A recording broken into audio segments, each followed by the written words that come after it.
Hi, my name is Gurmeet Manku. This is part 10 of a video series on heart disease.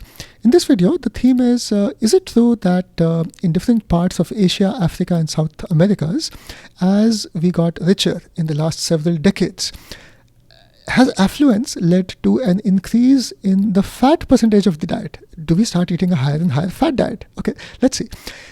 Wikipedia has an article called Diseases of Affluence. Okay, these are diseases of rich people. Examples are the NCDs like type 2 diabetes, coronary heart disease, obesity, hypertension, and many others. Okay, in North India, we could call them Amiro ki bimariyan.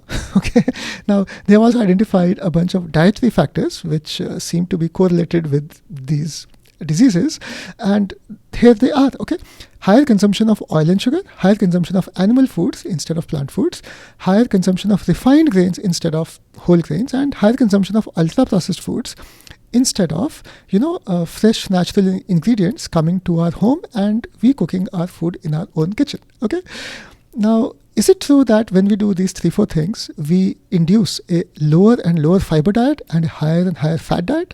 Okay, for the fiber, I have a separate video. In this video, we'll focus on the high fat aspect of it. Okay, so here is a fascinating chart. It's very elegant. There's a lot of information in this one. It's from 1962, okay, published in 1969. 85 countries were studied. Okay, the y-axis has different countries.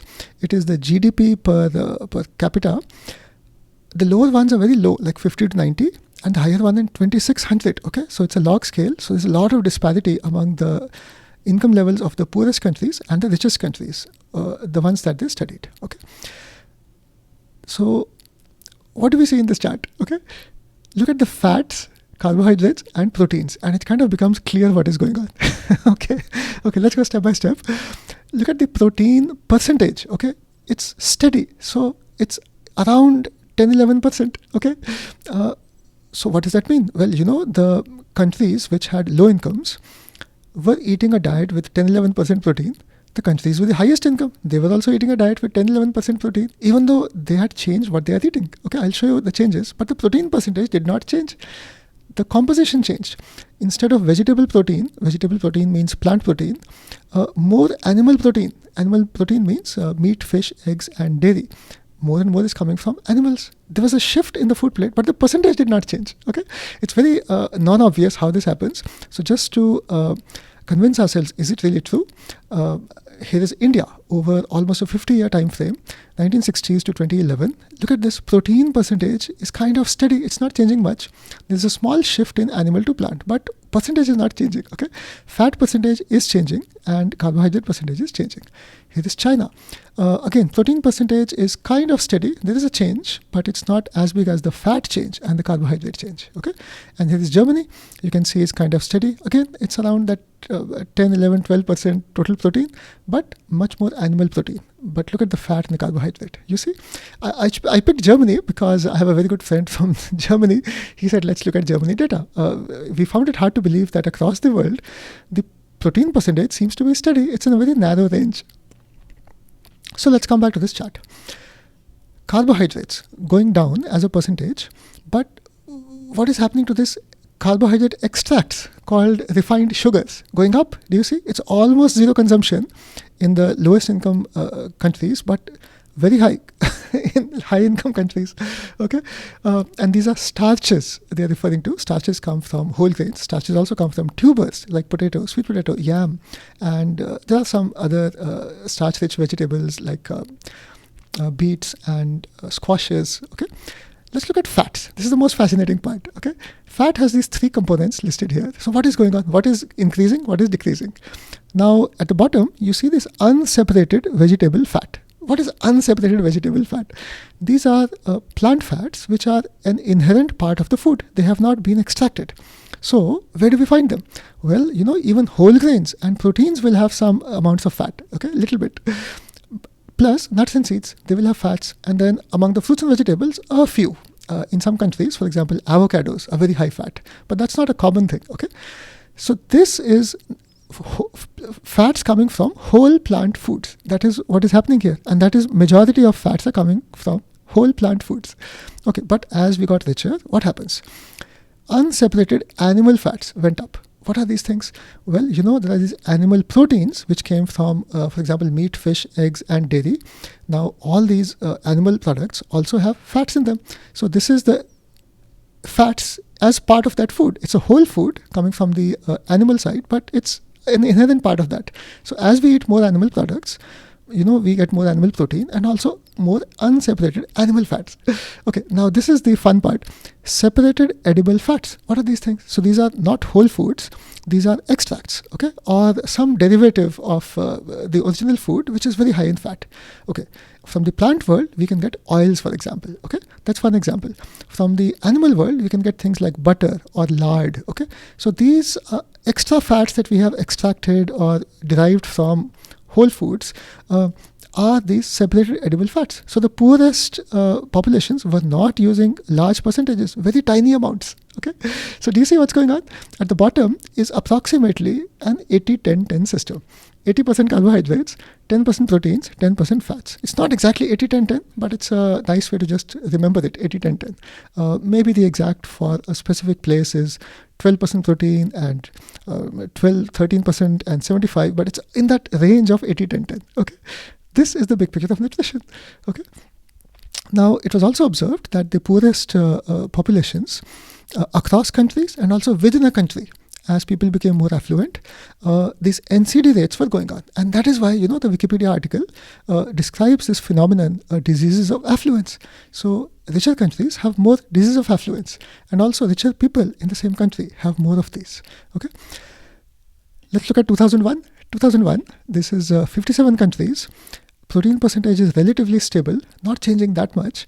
Fat percentage, major changes, increases, and carbohydrate percentage went down. Okay, the trend is still there in 2000 also, 2001. Okay, now let's study something interesting. This is from Drinowski and Popkin, 1997 publication, and they study nutrition transition. Okay, what is happening globally? How is our food plate changing? Okay. 1975 to 1995, approximately 20 years. They are studying Asia and USA. And this is the fat part of the diet. Low income, middle income, high income. What is going on? All of them, the fat percentage is increasing over time. Okay. And it's kind of converging to the US percentages. Okay. But let's look at one specific year, like 1985.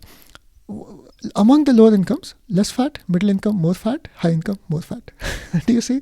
So that's the observation across the board. Okay, let's look at Indian diet. Okay, is the trend true in India also that affluent people eat a higher fat percentage in their food plates? Okay, so we have the Government of India surveys. This is the 2011-2012 survey published in 2014.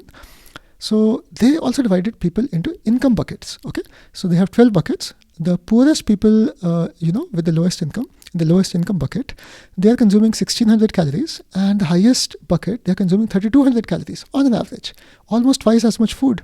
And if you go a little deeper, they have changed their food plate. Okay, it's not the same food; they eat differently. So, but no matter what they are doing, protein percentage is steady. Okay, what are we plotting at the top? Rural, and protein is being shown in blue. It is steady at around 11%, but the red is fat. That percentage is increasing, carbohydrate percentage is decreasing as we get richer and richer in India in a very narrow time period, 2011-2012. Okay, this is urban, and same trend. The third number in here is the protein percentage, 11. It's steady at 11. Okay, but look at the fat percentage. From a 12% fat diet, it became 25% fat diet in rural areas with richness, with affluence. And it is increasing to 28 in urban areas. So do you see the trend? Okay. One of the contributory factors to that increased percentage is overall your oil intake is increasing across the board in India.